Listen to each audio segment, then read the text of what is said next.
In May 1977, a British Army captain in a brown leather jacket walked into the Three Steps Inn at Dromintee, 3 miles from the Irish border in South Armagh.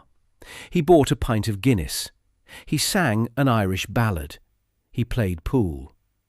Sometime after 11 that night, he walked out into the car park and was never seen again. His name, as far as anyone in that pub knew, was Danny McErlaine, a motor mechanic, a member of the official IRA from Ardoyne in North Belfast. The real Danny McErlaine had been on the run since 1974 and would be killed by the Provisional IRA in June 1978. The man who borrowed his identity that night was Captain Robert Nairac of the Grenadier Guards. Born in Mauritius on 31st of August 1948, educated at Lincoln College, Oxford, 4 tours of Northern Ireland, 28 months of service in the province, a member of a unit that didn't officially exist. On 13th of February 1979, Robert Nairac was posthumously awarded the George Cross. The citation, published in the London Gazette, describes what happened in that car park.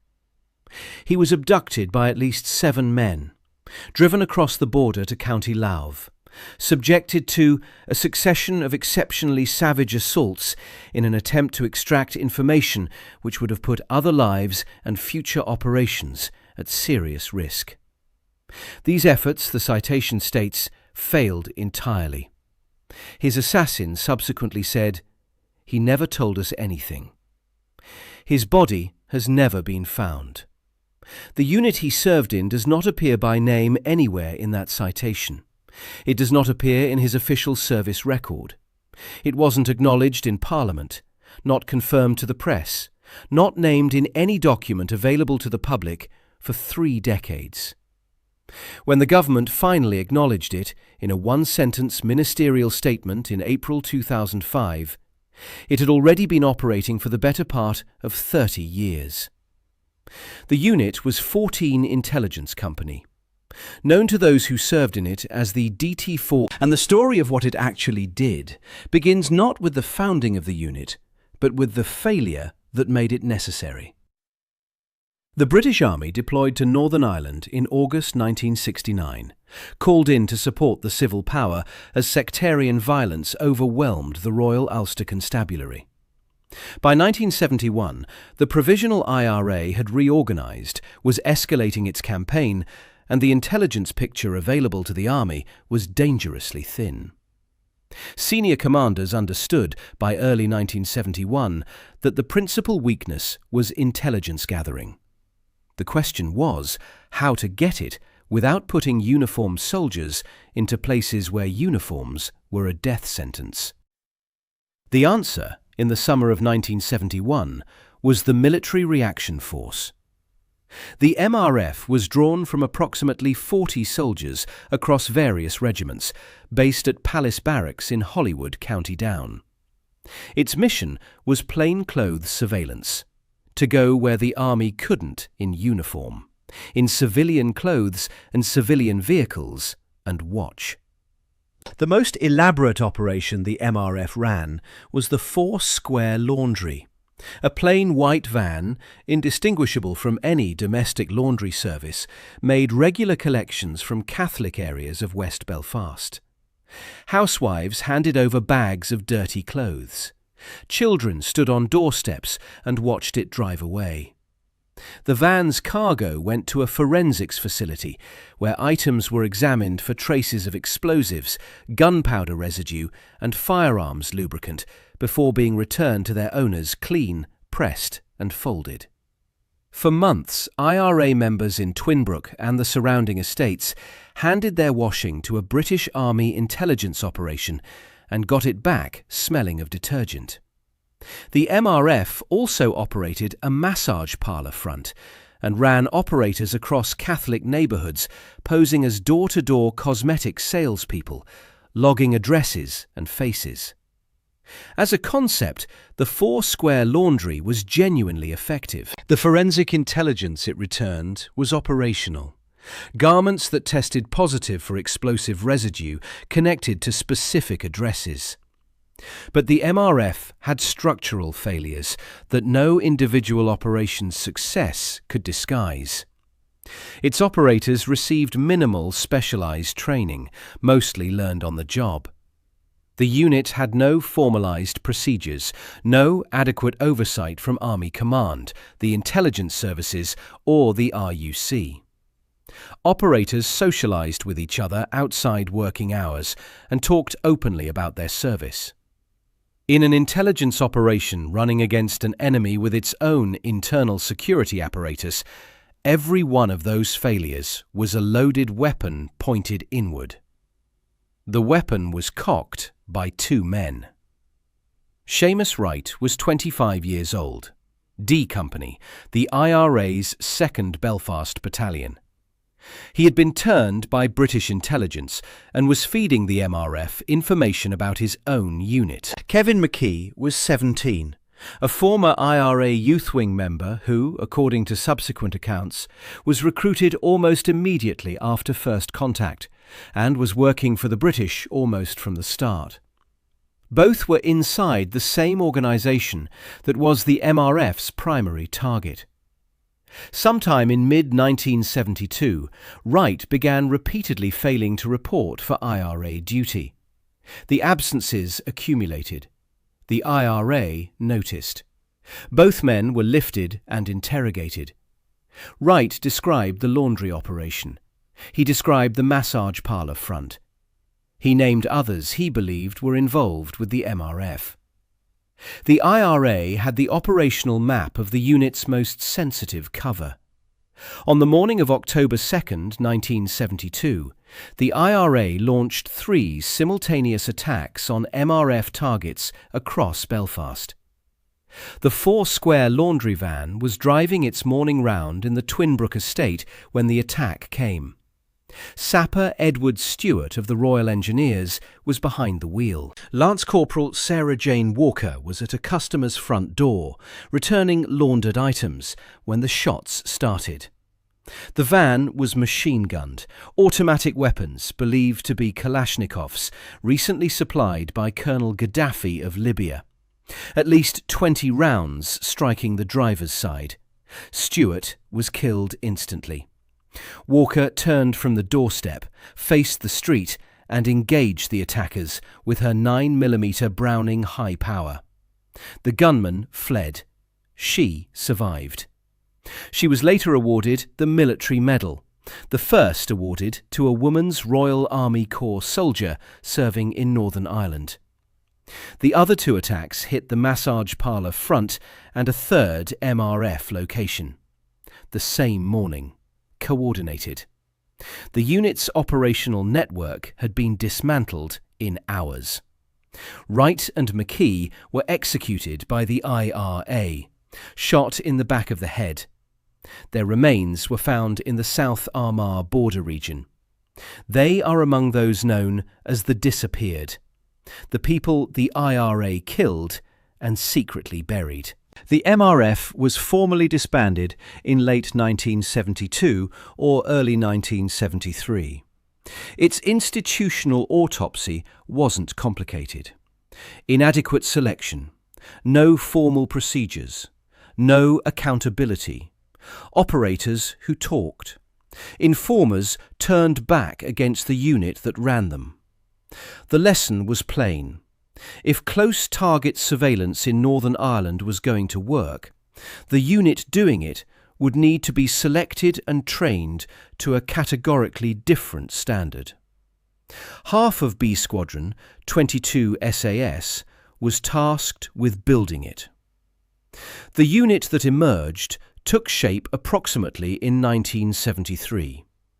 The founding date appears as 1972, 1973 and 1974 across published sources, reflecting the distinction between the formation date, the date of first operational deployment, and the first governmental acknowledgement. That acknowledgement came in a top-secret briefing prepared for Prime Minister Harold Wilson in April 1974, which describes the Special Reconnaissance Unit as having replaced the Military Reaction Force units created in 1971. The most consistent date across independent sources for the first operational detachments is 1973. It began under the designation Special Reconnaissance Squadron, then Special Reconnaissance Unit, then Northern Ireland Training and Advisory Team, a cover name borrowed from an actual training unit to obscure its activities.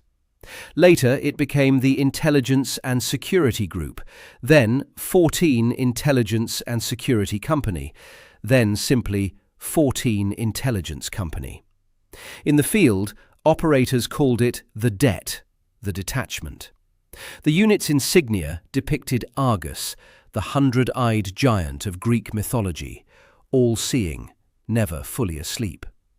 Behind him, orange and green divided by 3 stripes, representing the tri-service recruitment. A unit that watched everything and announced nothing. In Northern Ireland, it operated from 3 regional bases. North Det covered the Londonderry area, based at Ballykelly, County Londonderry. East Detachment covered Belfast, based at Palace Barracks in Hollywood, the same installation that had housed the MRF. South Detachment operated in the border counties. Each detachment was assigned to the Army brigade responsible for security in its sector of the province. Command sat with SAS officers. The chain ran upward to Director Special Forces. In the early 1980s, a dedicated SAS troop was permanently attached to 14 Company, the 2 elements forming the Intelligence and Security Group Northern Ireland, a single intelligence to execution pipeline under one command. In official Army records, units of 14 Intelligence Company appeared under cover designations. One such designation was 4 Field Survey Troop Royal Engineers, a name that suggested topographic survey work, nothing operationally sensitive. That was the designation entered in Robert Nairac's Army record. A dead man's file names a unit that doesn't exist, concealing the unit that was real and operating throughout his service. Selection for 14 Intelligence Company was built deliberately as a corrective to the MRF. If inadequate selection had produced the MRF's failures, a process that weeded out everyone without the specific psychological and operational profile required, was the answer. Recruitment was advertised quietly on military notice boards.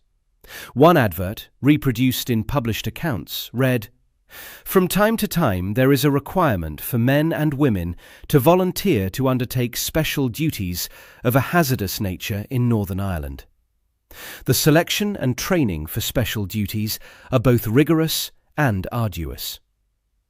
Interested candidates attended a 1-day initial programme, physical training, an interview, IQ tests. Those who passed received a letter inviting them to a selection course, along with instructions about where to report and what to bring.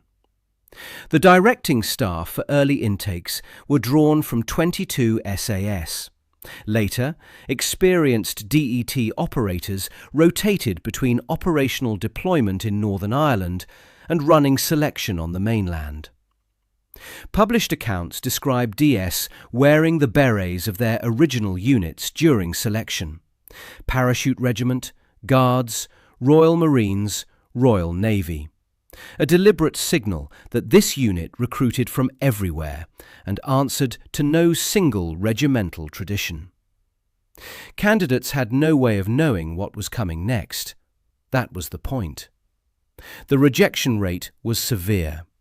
One published figure for the full pipeline from initial expression of interest to operational deployment records 17 from 1,000 making it to the field. Selection emphasised not the physical extremes of SAS selection on the Brecon Beacons, but a different and complementary profile: observation and memory retention under sustained sleep deprivation, navigation and covert radio communication, endurance on loaded marches, and the capacity to think coherently when schedules were deliberately erratic and no information was given about time or what came next. Candidates were required to complete intellectual tasks immediately after physical exhaustion. Navigation exercises ran through the night. Memory retention exercises demanded that candidates recall details of a scene observed for 2 minutes under stress, an hour later, with physical exertion in between. Training that followed was multi-phase.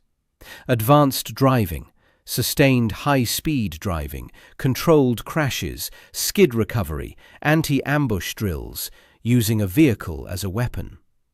Covert photography, including concealing cameras in clothing and in vehicles. Installation of electronic eavesdropping devices, lockpicking, key copying, break-in techniques. Encrypted radio operation with concealed earpieces and throat microphones. Close quarters combat and weapons handling across the full armoury. Beneath all of these tests was a requirement that can't easily be taught.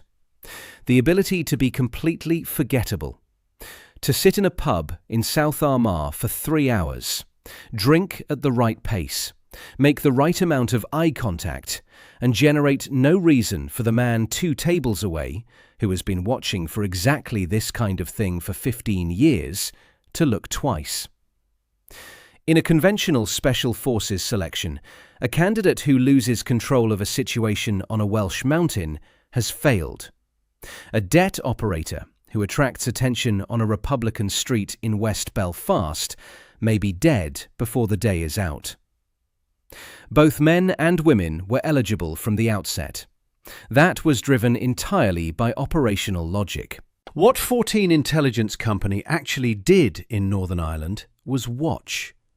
For weeks at a time, in conditions that required a specific and demanding kind of discipline, debt operators watched and recorded. The static observation post was the unit's most demanding tool. 2 operators would be inserted into a prepared position, a hide constructed in undergrowth, a concealed space in a derelict building, an attic above a property, and remain there for days. They called it hard routine, and the phrase covers a specific operational reality that anyone who hasn't done it can still understand precisely. No cooking. The smell of food travels 50 metres on a still evening and carries further in damp air. A cooked meal in a hedge line in South Armagh is a locatable event. Operators ate cold rations from pouches, or nothing. No visible light, not a torch, not a cigarette, not a screen. Human waste was managed in sealed containers, carried in, carried out on extraction. Sleeping was done in rotation.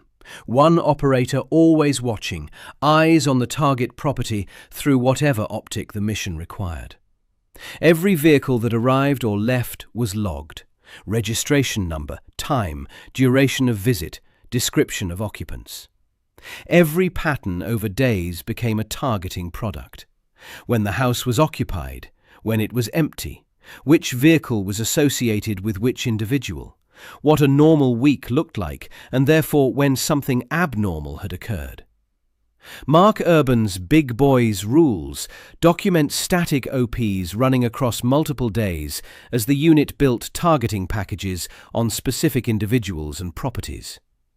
The Op Banner Final Report, the Army's own official account of the Northern Ireland deployment, confirms that close observation platoons were raised from resident infantry battalions in 1977, specifically to conduct this kind of surveillance. Veterans of the period have pointed out, accurately, that the techniques often attributed in popular accounts solely to the SAS were developed and refined within specialist infantry observation units as much as within any special forces formation. The Det drew on both traditions. Mobile surveillance was conducted in unmarked civilian vehicles, what operators called Q cars. From the outside, they were every other car on the road. A Vauxhall Cavalier, a Ford Sierra, a Renault 5 in a colour that nobody would remember. Inside, they were extensively modified. Kevlar armour was built into the bodywork, with deliberate gaps left so operators could fire outward through the bodywork during anti-ambush drills. Covert cameras and microphones were concealed throughout the vehicle. The brake lights could be disabled by a dashboard switch, allowing silent night pickups and drop-offs without advertising the manoeuvre to anyone watching the car park. Engine cut-off switches prevented hijacking. Electronic tamper detection systems warned if someone had placed a device on the underframe. Some Q cars carried a flashbang dispenser beneath the chassis, triggered by a foot switch, stun grenades dispersing in all directions if the vehicle was forced to run a terrorist roadblock. A Remington 870 shotgun was stored inside at least some Det cars, positioned to clear the windscreen in an emergency and allow operators to fire from the vehicle. The MAC-10 submachine gun had been an early personal weapon, but its reliability in field conditions was poor and it concealed awkwardly. The Heckler & Koch MP5K, the short-barreled variant, significantly smaller than the standard MP5, replaced it. The K variant was short enough to sit under a jacket without printing against the fabric, reliable enough to trust at close range, and accurate enough that operators who had used both stopped arguing for anything else. Army Air Corps Gazelles, known within the unit as Batflight, provided aerial support, carrying FLIR cameras and a surveillance sighting system normally used for wire-guided missiles. A Det operator would ride in the helicopter, often high enough to be inaudible from the ground, tracking a target through the sight while the aircraft appeared from below to be another routine patrol flight. All of this operated under the yellow card rules of engagement. If an operator opened fire, their actions faced scrutiny and a probable court appearance.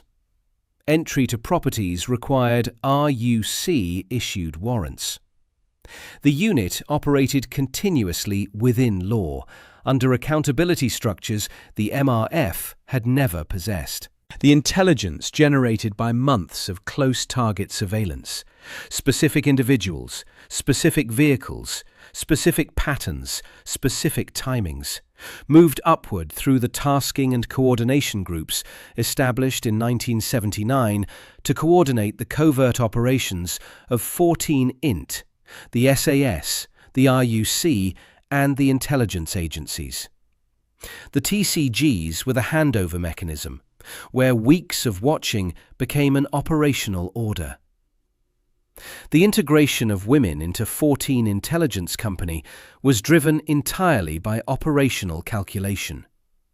IRA counter-surveillance was trained, experienced, and was looking for men. The patterns Republican watchers had learned to flag: 2 men in a parked car near a nationalist estate, a man sitting alone in a pub near a known target, were male patterns. A parked car with a man and a woman, or a mixed-gender couple on a high street, or a woman sitting alone in a vehicle near a junction, registered differently in the threat assessment mind of someone who had spent years identifying British security presence. Operational testing had confirmed what the logic suggested. Trying to pass a male operator as a woman on a static surveillance task created obvious problems. Female operators in mixed-gender surveillance pairs presented a profile that experienced Republican watchers were less conditioned to identify and report. Operators were recruited from across the services. Women came from the Women's Royal Army Corps, from other corps, and from the Royal Navy. One of them, whose published pen name is Sarah Ford, emerged from the DET's selection course, sitting alongside every other candidate, male and female, on identical tests, as the finest shot in the intake. She had come from the Royal Navy. In 1997, she published a memoir, One Up, A Woman in Action with the SAS, written in collaboration with ghostwriter Jane Warren, was published by HarperCollins and described by The Guardian as the first female voice that has reported back from such a secretive area. The Andrew Lowney Literary Agency's notes describe her as one of only a handful of women to work in an elite army unit attached to the SAS, conducting surveillance operations in some of the most hostile areas in the province. Andy McNabb, reviewing the book in the Sunday Times, was direct. What is more, she was a better shot than I am, and many other Special Forces men. The book attracted a six-figure advance and was serialised in the Mail on Sunday over 3 weeks. Sarah Ford is a pen name, used for security reasons by a real, identifiable individual, born in 1965, not a currently serving operator, not a fictional construct. The Ministry of Defence took exception after the fact. The book was withdrawn from sale by the publisher following MOD concerns about its content. The sequence matters. The MOD didn't block publication before it happened. It moved after the book was already in circulation, which suggests either a failure to intercept it before release or a belated recognition of how much operational detail it contained. Copies continued to change hands on the secondary market. How many women served in 14 intelligence company in total isn't publicly known. Ford's memoir is the only first-person account in the public domain. How many were killed in service is also unknown.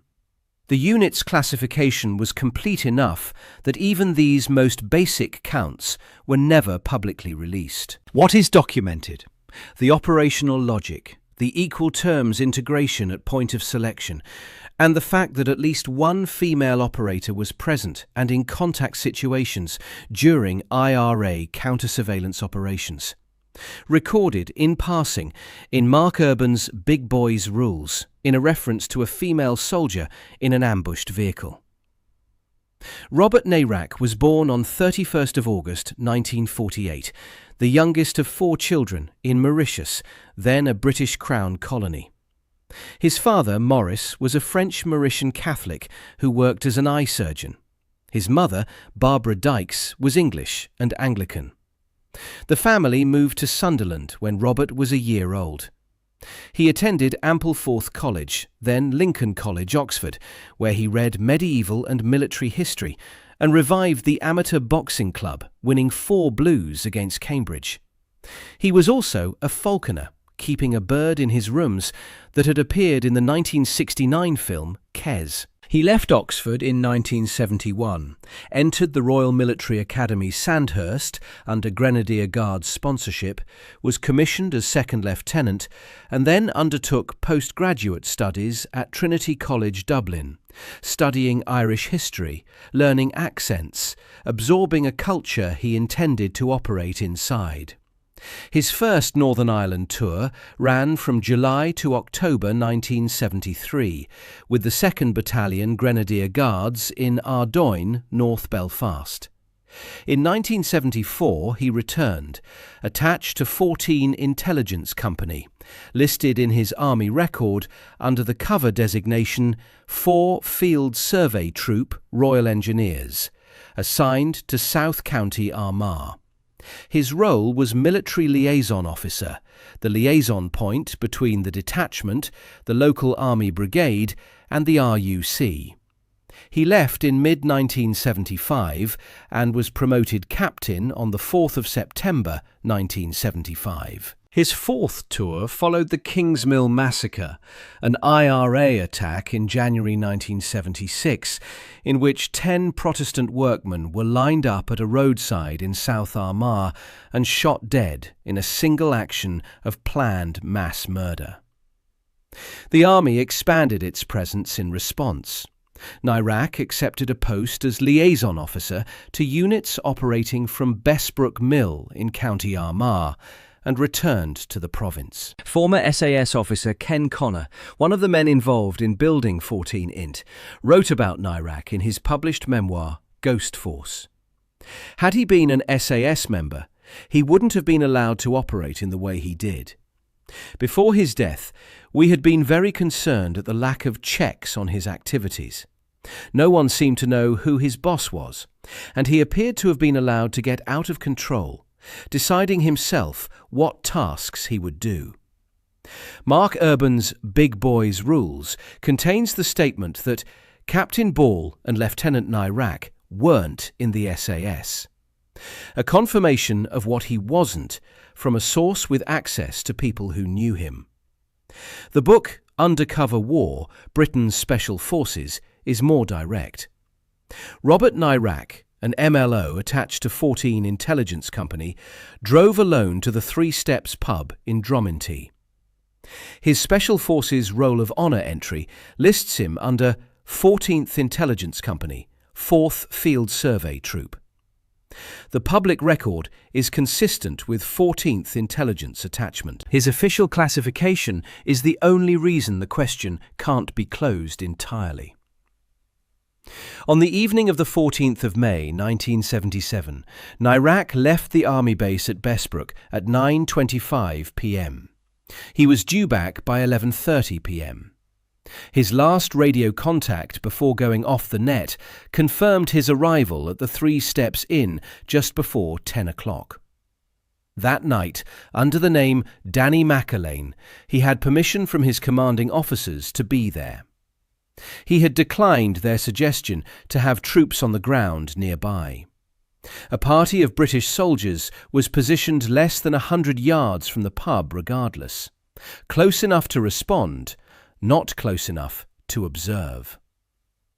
What the Three Steps Inn looked like on a May evening in 1977 is easy enough to reconstruct from the accounts that followed.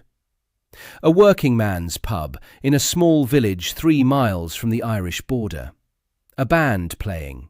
Cigarette smoke and conversation. Republican songs as natural as the wallpaper. Nairac drank his Guinness. He was Danny McErlaine, he said, a motor mechanic from Ardoyne, an official IRA man. He knew the songs, the inflections, the right amount of political conviction to project without projecting too much. When the band played, he stood and sang the broad black brimmer with enough conviction that no one in the bar appears to have questioned him. What he was actually doing there is still a matter of competing accounts. One version holds he was on an authorised operation to meet an informer. Another suggests he had gone to meet a woman with an IRA family connection. The BBC's reporting from 2024, based on the account of a source with direct knowledge of events, states that Nairac's commanding officers at Bessbrook knew he was going to be at the pub, that he had agreed to click his concealed radio at certain intervals through the evening, and that he missed every one of those agreed check-ins, without apparent alarm being raised, until it was too late. Whether this was operational discipline breaking down, or simply the practical difficulty of maintaining radio contact from inside a busy pub, the record does not resolve. Sometime after 11 o'clock, Nairac was walked out of the pub by several men. In the car park, one of them, later identified as Terry McCormick, challenged him to a fight. Nairac was punched. As he fell, McCormick heard a metallic sound. The 9mm Browning high power under Nairac's jacket hitting the tarmac. McCormick called to the others. Nairac fought. Every account of what followed, including those given by his killers to the Garda, emphasises this. The struggle in that car park was prolonged and serious. Several men were required to hold him. His Browning was seized. Through it all, he couldn't reach the radio hidden on his person, and the soldiers 100 yards away in the dark knew nothing. He was forced into a car. It crossed the border into the Republic. In Ravensdale Woods in County Louth, in a field near Flurry Bridge, an IRA member was summoned to the scene. Nairac was interrogated. He was punched, kicked, struck with a wooden post, pistol whipped. He didn't give his real name. He maintained the McErlaine cover under sustained physical assault.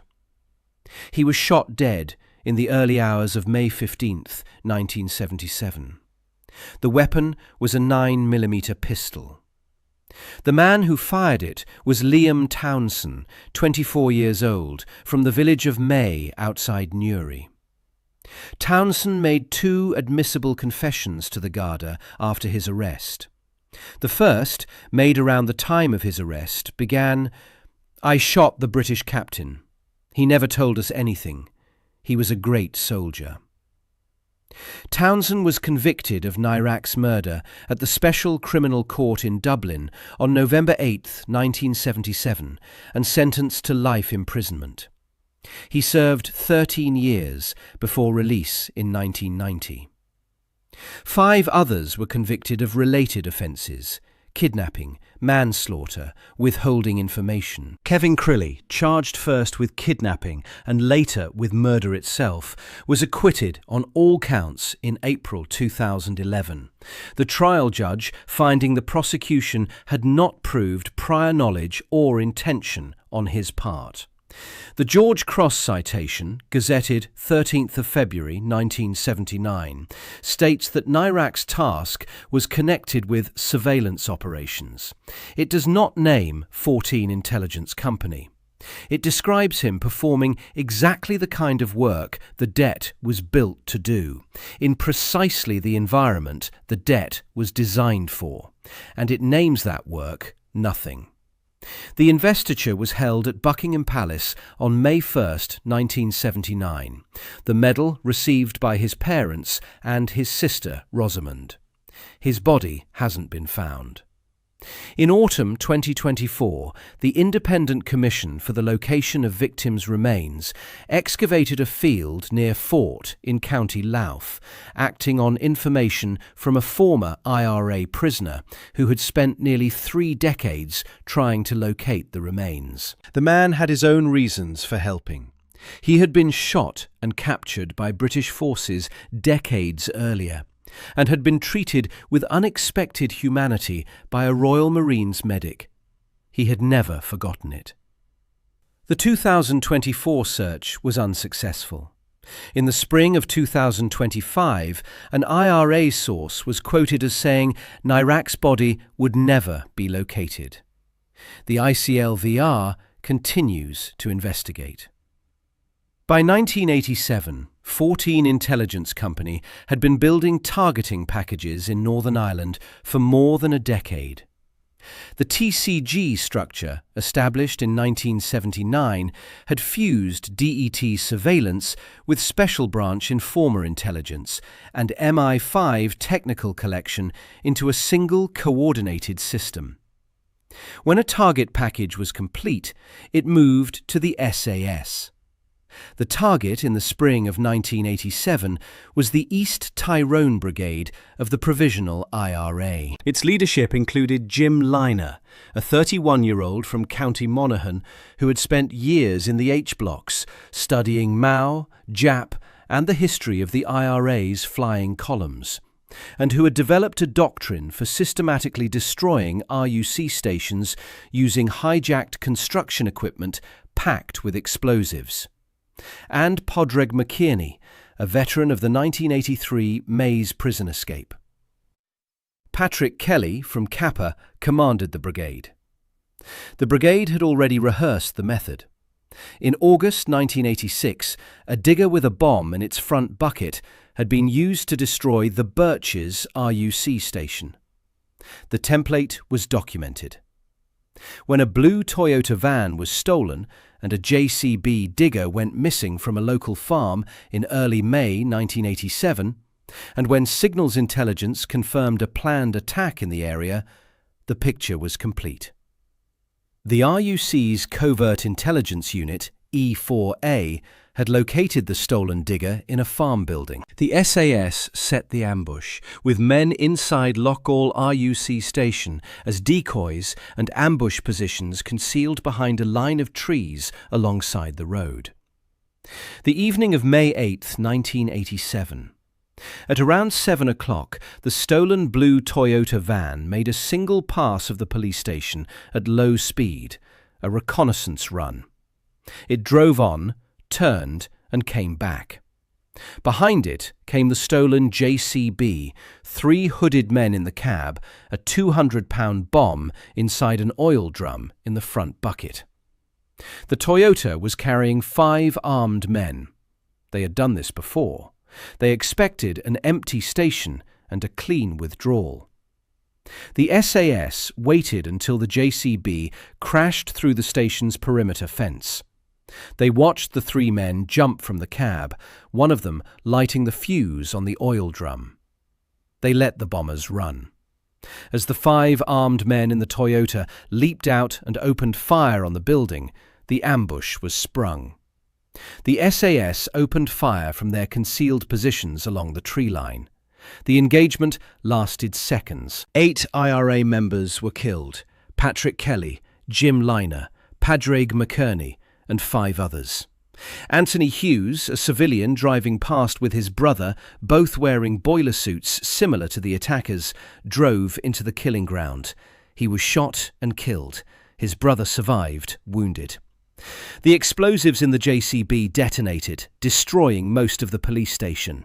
It was the single deadliest day for the IRA since partition. 8 funerals, a movement in shock, and an operation that went into the public record and into British military history as an SAS action. The unit that had watched, logged, and built the intelligence product that made the ambush possible wasn't named, wasn't publicly credited, and does not appear in the operational accounts the government released. Less than 10 months later, Gibraltar. On the 6th of March 1988, 3 Provisional IRA members, Daniel McCann, Sean Savage, and Mairead Farrell, were shot dead by SAS operators on the streets of Gibraltar following surveillance that had identified an active service unit planning a car bomb attack on a British military parade. The 3 were unarmed when killed. The subsequent legal proceedings wound through the courts for 7 years.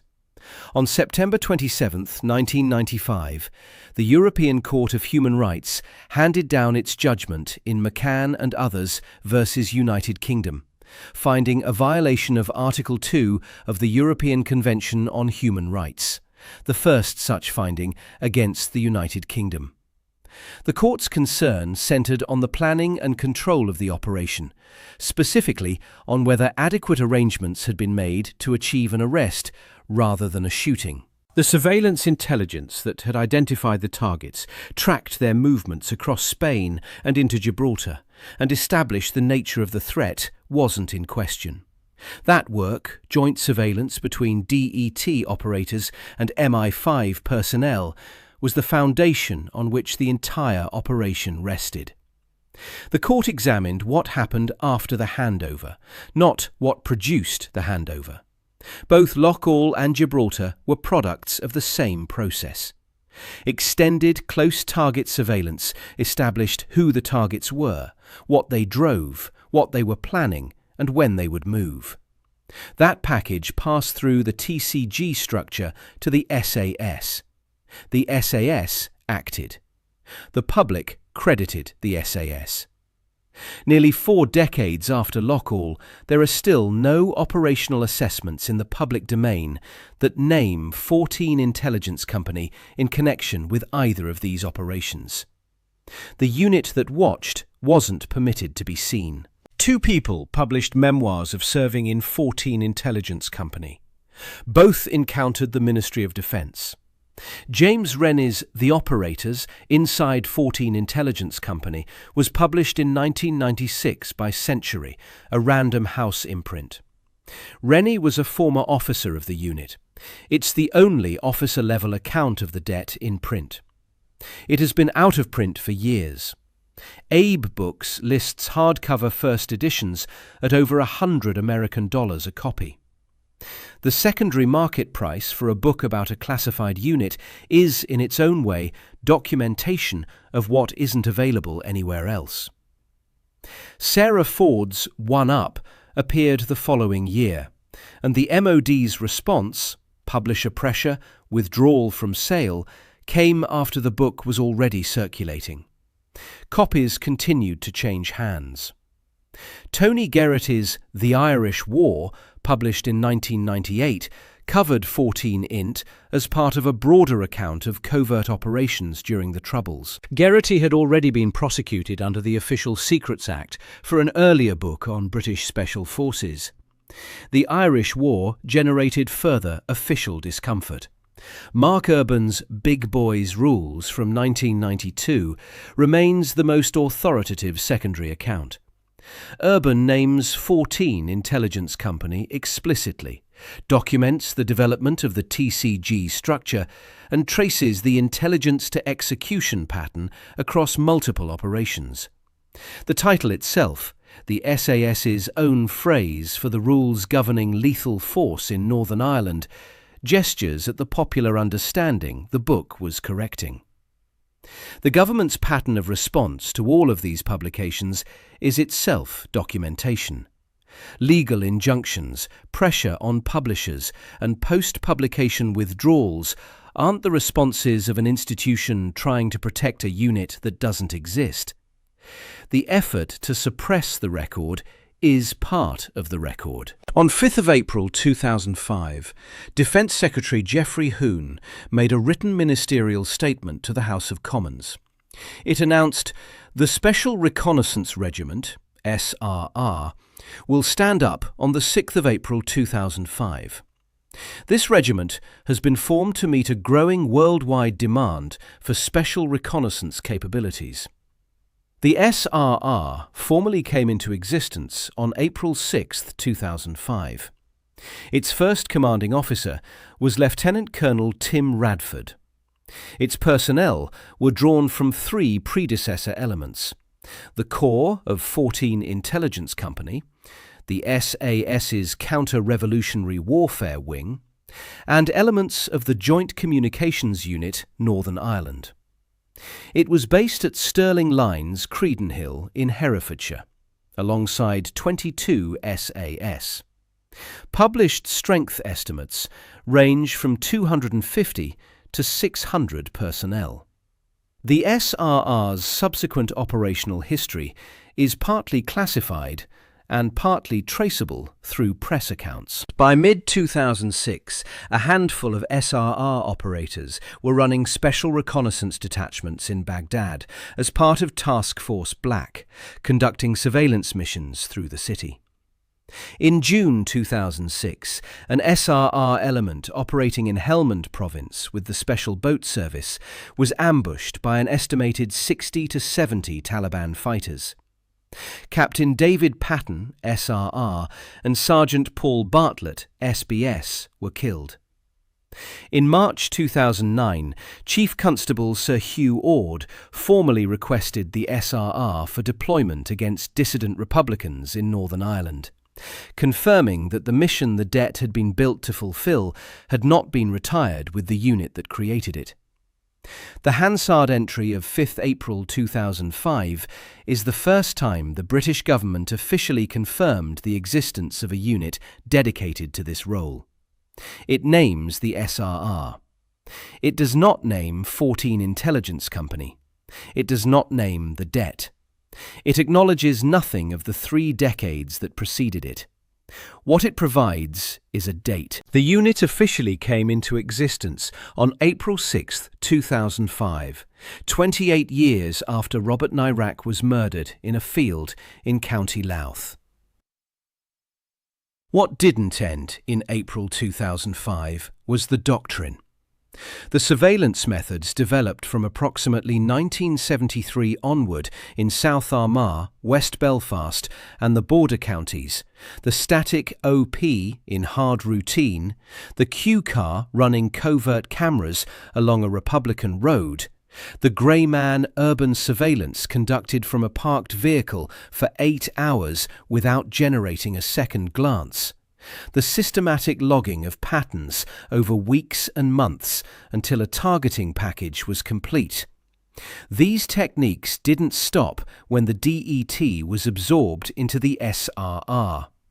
They were carried forward into Iraq and Afghanistan, into Yemen and Somalia, into the operations against dissident Republican networks that resumed within 4 years of the SRR's formation. The published figures for 14 intelligence company operators killed in service vary depending on whether attached personnel are included in the count. Published sources give a range of 14 to 19, the discrepancy reflecting exactly this methodological question. How you define the boundary of the unit determines what you count. The British government has never released official casualty figures or the identities of those killed. The operational reasons for that silence didn't expire when the unit changed its name. The operators who served have mostly remained silent, protected by classification, by habit, and by the continuing security concerns that don't dissolve simply because a unit has been officially acknowledged. James Rennie published. Sarah Ford published. The institutional response to both confirmed what the silence was protecting. The vast majority of people who served in 14 Intelligence Company between 1973 and 2005 have left no publicly accessible trace of having done so. 2 memoirs, a handful of secondary accounts, a 1-sentence ministerial statement, a George Cross citation with a conspicuous gap where the unit's name should be. That is the public record of one of the most operationally significant British military formations of the late 20th century. Robert Nairac's body hasn't been found in 48 years. Liam Townsend served 13 years of his life sentence and was released in 1990. The search at Forhart in autumn 2024 found nothing. An IRA source quoted in 2025 said the body would never be located. The ICLVR continues its work. The unit Nairac served in is today called the Special Reconnaissance Regiment and is based at Credenhill in Herefordshire. The surveillance methods he and the other operators developed, spending weeks in a hide watching a farmhouse, writing down every vehicle that moved, building the targeting package that someone else would eventually act on, are in use in countries he never visited by soldiers who don't know his name. That invisibility wasn't an accident. It was the entire point. The SAS got the headlines. The DET generated the foundations. And the gap between those two facts isn't accidental either. It was maintained deliberately for decades, and it has never been fully closed. Subscribe for more stories like this one.